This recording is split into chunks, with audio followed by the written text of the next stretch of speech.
Welcome back to halftime of our high school football game of the week. And now time for our medical minute. From the Center for Orthopedics, Dr. Mark Altman is with us. Mark, thanks so much for coming. Thank you.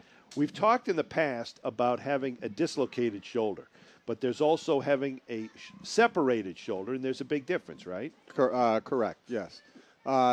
The quarterback that many of you know about, Sam Bradford, suffered a shoulder separation, and he's been in the press quite a bit. From the University of Oklahoma. And a shoulder separation is a separation or a dislocation of the connection point between your collarbone and the end of the shoulder blade. It forms a very small joint called the AC joint, and so when a player typically falls on his shoulder, very common injury in football players, ice hockey players, they can disrupt the ligaments that stabilize the end of the collarbone, leading to a dislocation of that joint. And in particularly a quarterback or any overhead throwing athlete, it could be a very severe, debilitating injury that may require surgical intervention. Is there anything preventative that you can do, or is it just, I mean, they're wearing pads already. So. Yeah, not really. It's the pads will protect the shoulder, but typically it's the injury is sustained by falling directly on the end of the shoulder or perhaps an outstretched arm, and it's just a relatively violent mechanism that causes a disruption of these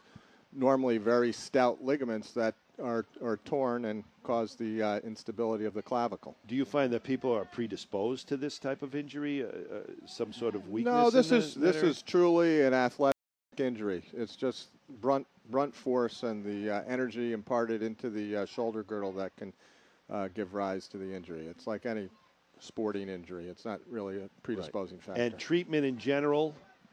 Treatment, it depends on the degree of separation. There are various degrees. What are we talking, Kevin Bacon here? 6 degrees of separation? Well, there are actually 6 degrees of separation, correct. Yeah. But it depends on, there are lesser separations that present just as pain over the prominence of the shoulder. You may have a deformity with an associated bump, which is actually the end of the collarbone dislocating.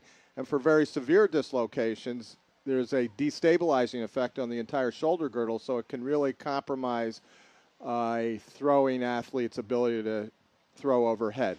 Those, if they have a lot of weakness and associated pain, often do best with surgical intervention. So get it checked out. It doesn't matter that a friend of a friend had one. It could be one of 6 or 7 different types. Right, and then, it's a major injury, so there can be a lot of associated injuries around the shoulder girdle. You don't know whether you're dealing with a separation or a dislocation or a nerve injury, so you really have to differentiate between a lot of different potential diagnoses and then make the treatment based on those diagnoses. Well, thank you very much, Dr. Mark Altman, for clearing that up. Appreciate it. Thank you. See you again soon. Okay.